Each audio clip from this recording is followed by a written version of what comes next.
ආයුබෝවන් ළමයි. ඔන්න දැන් 6 වසරේ වර කළා 7 වසරට ඇවිත් තියෙනවා. අලුත් වසරක් පටන් අරන් තියෙනවා. දැන් ඉන්නේ ඔන්න 7 ශ්‍රේණියේ. දැන් ටිකක් 6 වසරට වැඩිය ටිකක් ලොකුයි. එතකොට දැන් හිතන්න පුළුවන් මගේ 6 වසරේ ලකුණු අඩුයි.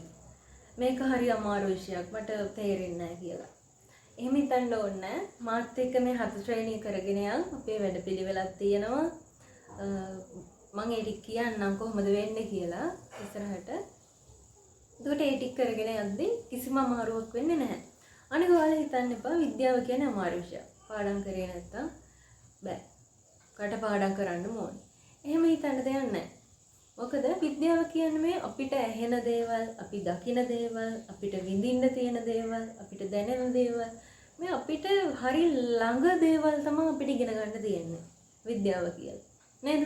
අපේ ඇඟ ඇතුළ, අපේ ඇඟින් පිට, අපේ මේ ශාක ඇතුළ, මල්, ගස්, කොළන්, ගෙඩි.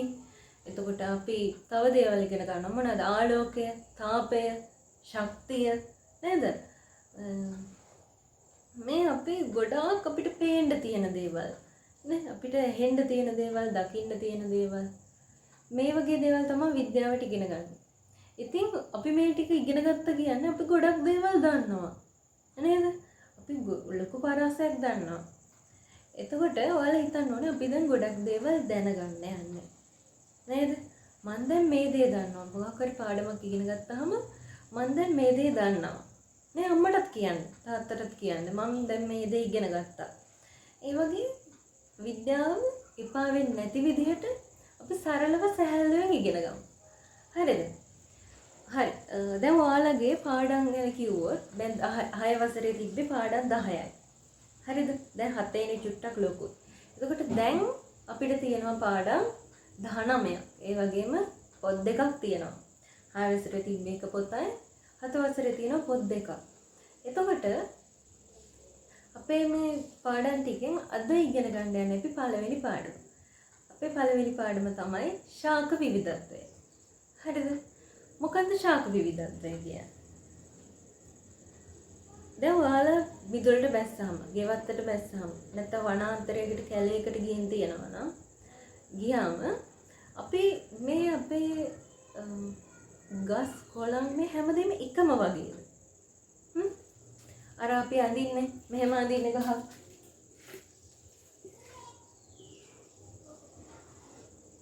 මේ වගේද? ගස් ඔක්කොම අපිට පේන්න තියෙන ගස් මේ වගේද ඔක්කොම? නැත්නම් ඔයා හිතනවා අඹ ගහක් කියලා. අඹ ගහ වගේද අනිත් ඔක්කොම ගස්?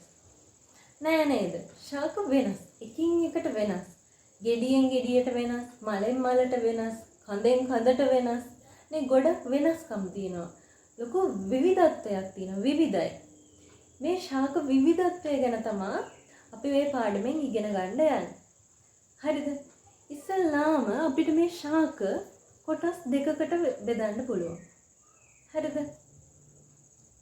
අපිට මේ ශාක කොටස් දෙකකට බෙදන්න පුළුවන්.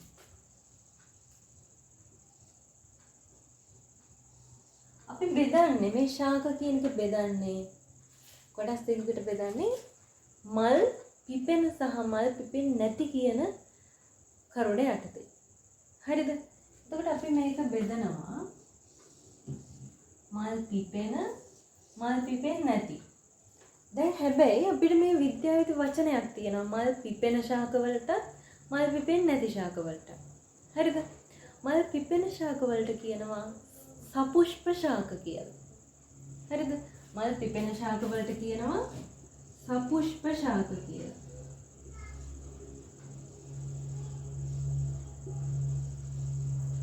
මල් පිපෙන්නේ නැති ශාක වලට කියනවා අපුෂ්ප ශාක කියලා.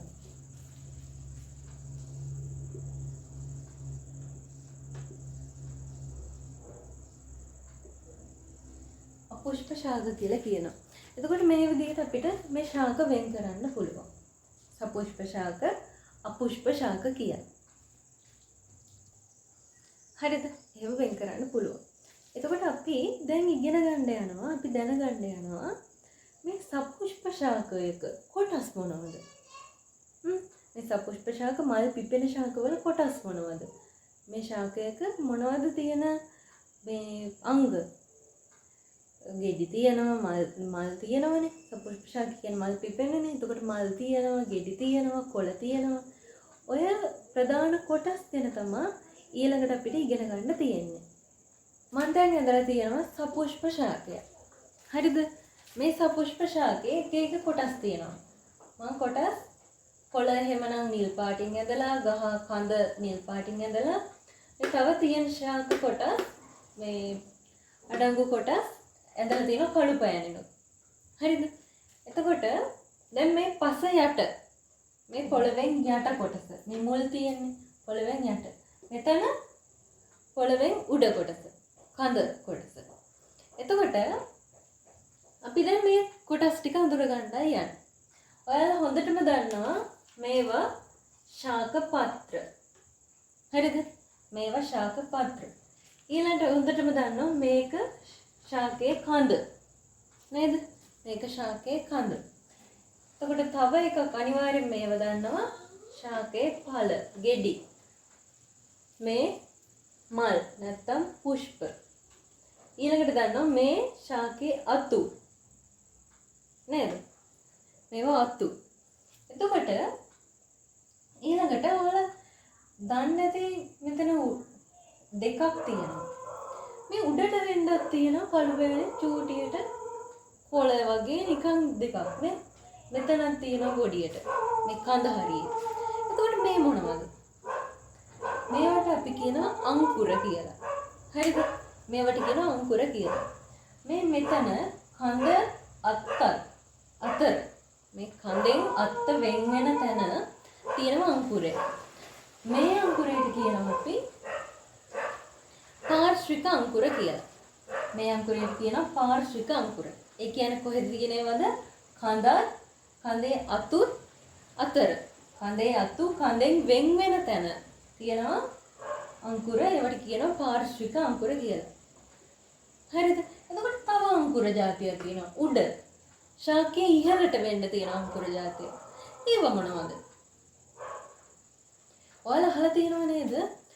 තුන් ලොවට අග්‍ර වූ ශ්‍රේෂ්ඨ වූ බුදුරජාණන් වහන්සේ කියලා අපි කියනවා. අහලා තියෙනව නේද? ඒ කියන අග්‍ර වූ කියන්නේ ඉහළම, උඩම ඉන්න කෙනා, ඉහළම ඉන්න කෙනා. ඒ වගේ තමයි මේ ශාකයේ ඉහළම කෙළවර, ඉහළම තියෙන තැන, උඩම තියෙන තැන. ඒකට මේ උඩින් හැදෙන, ඉහළම හැදෙන අංකුර වලට අපි කියනවා අග්‍රස්ත අංකුර කියලා. හරිද? මේ අංකුර මොනවද? අග්‍රස්ත අංකුර. හරිද? දැන් මේ අංකුර දන්නවා පාර්ශ්වික අංකුර. මේ අංකුර දන්නවා අග්‍රස්ත අංකුර. හරිද? ඊළඟට අපි යනවා පොළවෙන් යට කොටසට. හරිද? පොළවෙන් යට කොටසේ තියෙනවා ලොකු මුලකුත් තියෙනවා, චූටි මුල් ටිකකුත් ඇවිත් තියෙනවා. මේ මොනවද? අපි මෙන්න මෙතනට මේ ශාකයේ කඳ පහළම කොටසට පොළවට බහින්න කලින් මේ පහළම කොටසට කියනවා කඳේ පාදය.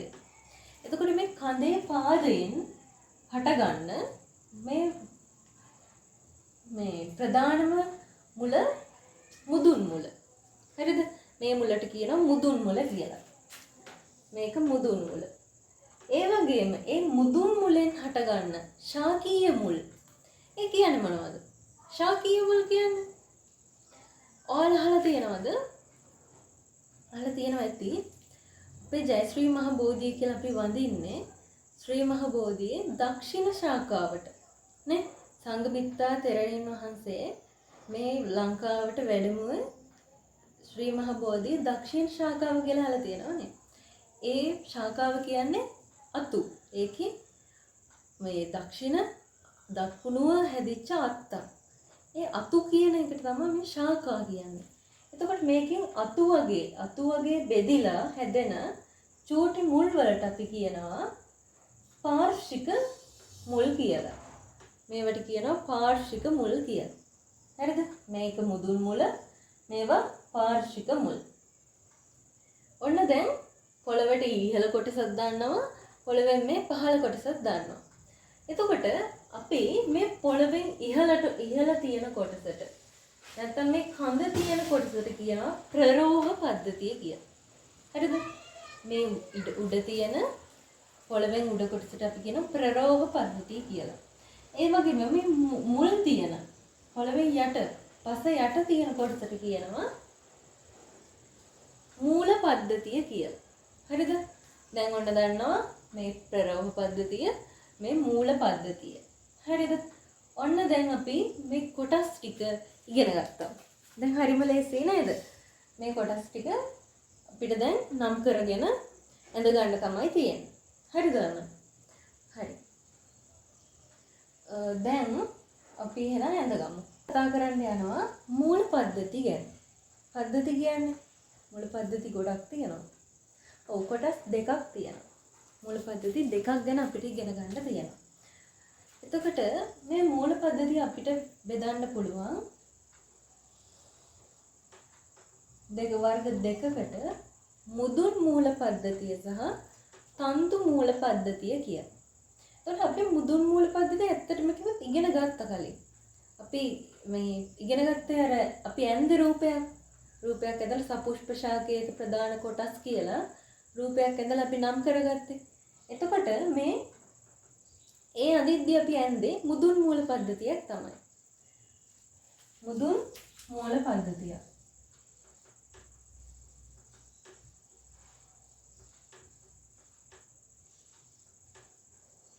මුදුන් මූල පද්ධතිය. ඊළඟ එක මොකද්ද? ඊළඟට තව මූල පද්ධතියක් තියෙනවද? ඔව්. ඒක තමයි තන්තු මූල පද්ධතිය. මොනවද? තන්තු මූල පද්ධතිය. මුදුන් මූල පද්ධතිය සහ තන්තු මූල පද්ධතිය.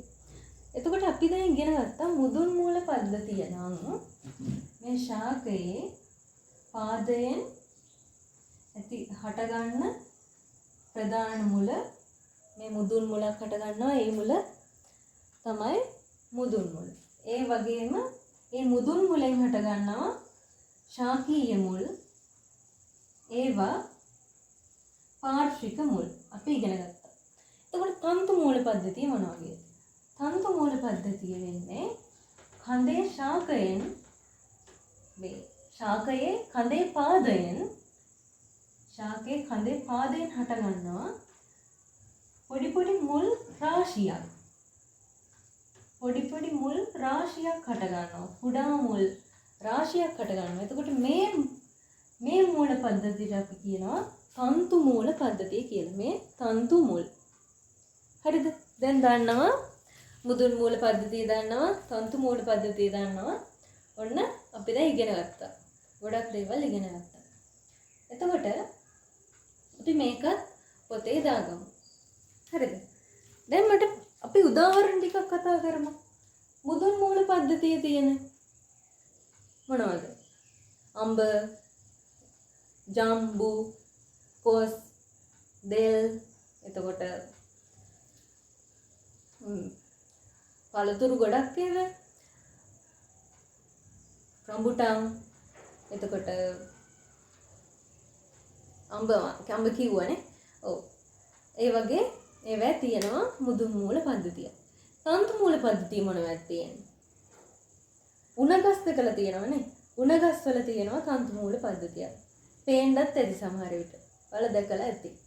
ඒ වගේම වී වලත් තියෙන තන්තු මූල පද්ධතිය.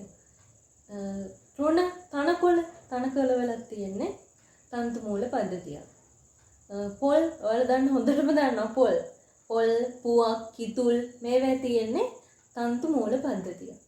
හරිද? දැන් අපි හොඳටම දන්නවා මුදුන් මූල පද්ධතියක් දන්නවා, තන්තු මූල පද්ධතියක් දන්නවා. ඔන්න අපි දැන් පාඩමේ කොටසක් කතා කරමු. නේද? අපි ඉස්සෙල්ලාම කතා කරා සපුෂ්ප ශාක කියලා, අපුෂ්ප ශාක කියලා වෙන් කරන්න පුළුවන් ශාක. ඊට පස්සේ සපුෂ්ප ශාකයක් අරගෙන ඒකේ කොටස් මොනවද? එතකොට ඒ කොටස් වලින් අපි ප්‍රරෝහ පද්ධතිය, මූල පද්ධතිය කියලා පද්ධති දෙකක් තියෙනවා කිව්වා. ඒකෙන් අපි මූල පද්ධතිය ගැන කතා කරා. හරිද? ඔන්න අපි වැඩ කොටසක් කරා. අද දවසේ වැඩ ටික කරා. ඒ වගේම මම ඔයාලට දැන් කිව්වා කොහොමද වැඩ ටික වෙන්නේ, කොහොමද ක්ලාස් තියෙන්නේ ඒ ගැන.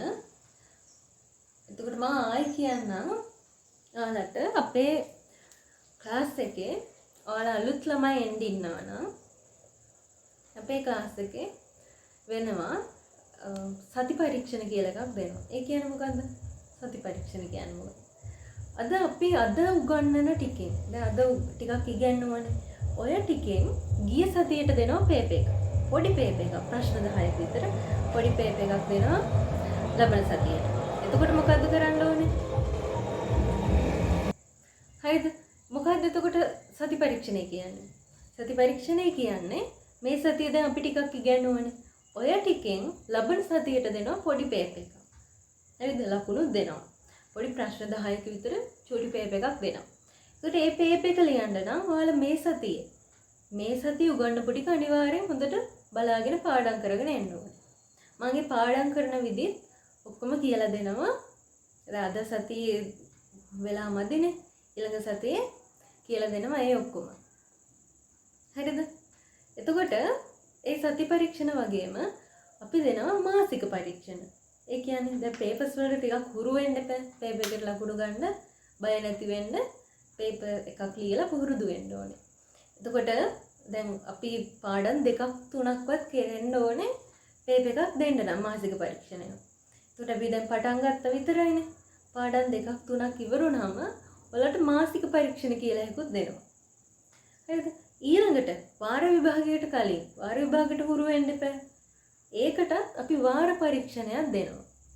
ඒ දේවල් දෙන්නේ මේ ක්ලාස් එකේම දවසක නෙමෙයි. හරිද? මාසික පරීක්ෂණය වුණත් දැන් සති පරීක්ෂණය දෙන්නේ ක්ලාස් එකේමයි. හැබැයි මාසික පරීක්ෂණය අපි තව දවසක් දාගෙන එක දවසක් අමතරව දාගෙන ඒක ලියනවා.